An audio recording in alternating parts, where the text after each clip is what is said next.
Salut à tous, ici Frédéric Morel. Bienvenue sur ma chaîne dédiée à la science et aux découvertes scientifiques. Si vous êtes passionné par l'exploration de notre univers et les avancées scientifiques, pensez à vous abonner. Aujourd'hui, on plonge dans un sujet fascinant qui repousse les limites de notre compréhension. Bonjour Allons-y. à tous et bienvenue sur ma chaîne. Aujourd'hui, je vais vous parler d'une avancée fascinante dans le domaine de la physique théorique. Nous allons explorer comment une théorie de gravitation quantique développée par Stephen Hawking a été testée grâce à des neutrinos au pôle sud. Je vais vous expliquer les concepts clés derrière cette théorie, l'importance des neutrinos dans cette expérience et ce que cela pourrait signifier pour notre compréhension de l'univers. Restez avec moi pour découvrir les details de cette recherche qui pourrait révolutionner notre vision de la gravité et de la mécanique. Quantique. Une théorie quantique de la gravitation est l'un des grals de la physique. Mais les effets prédits sont généralement impossibles, ou presque, à tester en laboratoire sur Terre. Les physiciens ne se découragent pas et tentent de réaliser certaines expériences qui pourraient révéler cette nouvelle physique. Une des dernières en date a permis de sonder, grâce à des neutrinos, la structure en écume de l'espace-temps avec des trous noirs. Quantique microscopique agissant selon des idées que l'on doit notamment à Stephen Hawking. Vers la fin des années 1960, l'astrophysicien théoricien états-unien John Bacall exprimait sa dépression dans un séminaire dans lequel il exposait sa théorie du flux de neutrinos produit par les réactions thermonucléaires faisant briller le Soleil. Son ami et collègue Raymond Davis, derrière une expérience de détection de ce flux dans la mine d'or de Homestake dans le Dakota du Sud, États-Unis, désormais célèbre sous le nom de Homestake Experiment, venait de montrer qu'il y avait moins de neutrinos que prévu. Par les calculs de Bacall. La scène se déroulait au mythique Caltech où se trouvait le tout aussi mythique Richard Feynman. Le prix Nobel de physique assistait au séminaire et Feynman tenta de remonter le moral à Bacall en lui disant que lui non plus ne voyait pas d'erreur dans ses calculs du flux de neutrinos. Olivier Drapier, chercheur au laboratoire Le Prince Ringuet de l'école polytechnique, CNRS, nous parle des neutrinos, ces particules de matière que l'on peut utiliser pour étudier les étoiles et l'univers. École polytechnique des particules qui se convertissent les unes dans les autres périodiquement.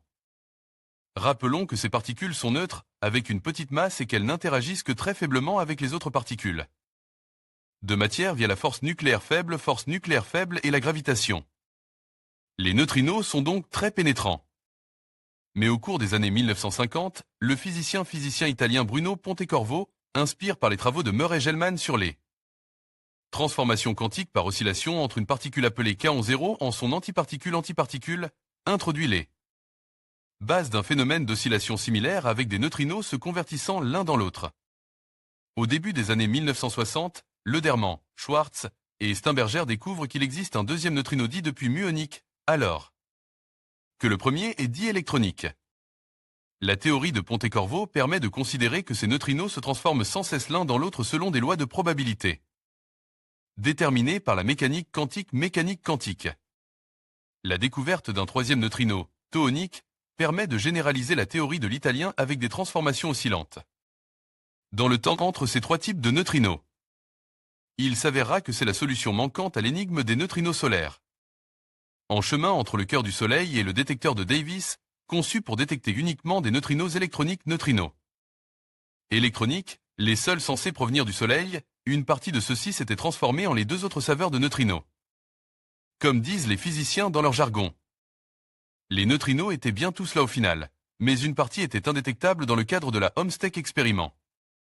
La théorie a été confirmée depuis par de multiples expériences comme celle appelée T2K au Japon.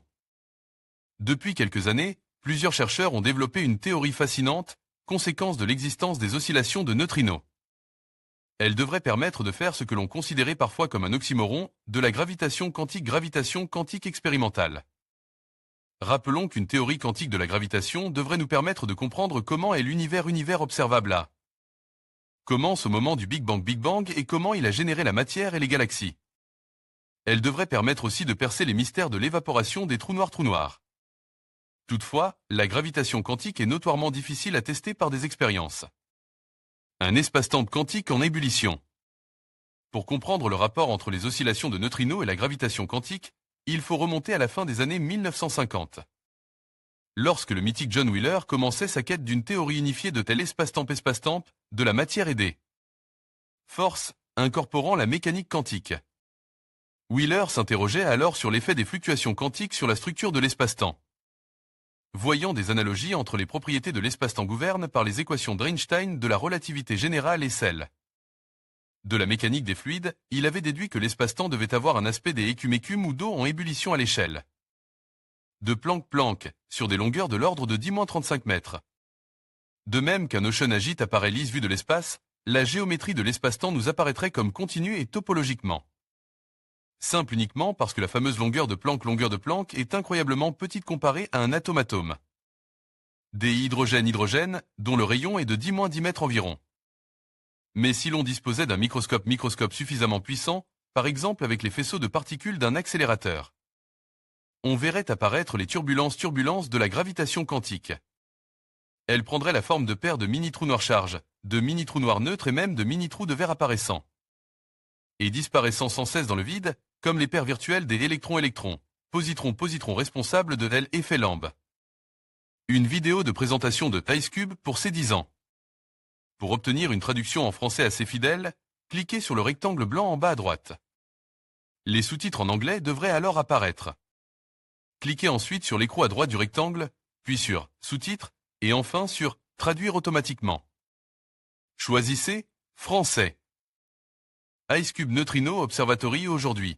Les membres de la collaboration IceCube, plus de 300 chercheurs impliquent dans l'utilisation d'un gigantesque détecteur de neutrinos dans les glaces sous la station Amersfoort du pôle Sud en Antarctique, Vienne. De publier un article dans Nature Physics qui explique qu'ils ont été capables d'étudier l'effet de la structure en écume de l'espace, tant produite par des paires de trous noirs virtuels sur le flux de neutrinos atmosphériques mesure par IceCube. L'article, que l'on peut consulter en libre accès sur ARXIV, précise que les chercheurs se sont inspirés d'une théorie de gravitation quantique sur ces paires de trous noirs virtuels que l'on doit à Stephen Hawking. Hawking avait cherché une description plus détaillée de l'écume quantique de Wheeler en utilisant ses travaux sur la théorie quantique des champs en espace-temps courbe appliqués aux trous noirs. Il en avait conclu que les trous noirs virtuels pouvaient induire un effet de décohérence quantique sur les champs de particules se propageant sur l'espace-temps perturbé par les paires de trous noirs microscopiques virtuels apparaissant et disparaissant sans cesse. Un bruit qui produit une décohérence de la musique quantique. La question est en fait assez technique.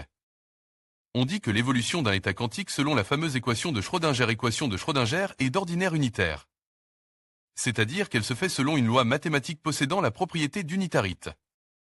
En gros, si l'on transpose un peu l'idée à des ondes radio, cela revient à dire qu'un paquet d'ondes décrivant un morceau de musique se déplace dans l'espace et dans le temps en conservant sa forme, sa cohérence, et donc l'information complète définissant le morceau de musique. Une violation de l'unitarité induit une décohérence du paquet d'ondes, qui devient comme bruit à cause de perturbations extérieures. De sorte qu'on finit par ne plus pouvoir en tirer le morceau de musique initial si la perturbation de l'environnement agit sur un trajet suffisamment long du paquet d'ondes. Il ne reste que du bruit.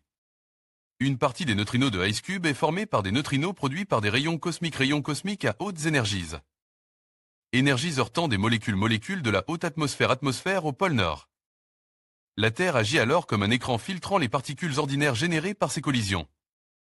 Mais comme les neutrinos sont très pénétrants, car n'interagissant que faiblement avec les autres particules de matière, ils arrivent jusqu'au détecteur IceCube au pôle Sud.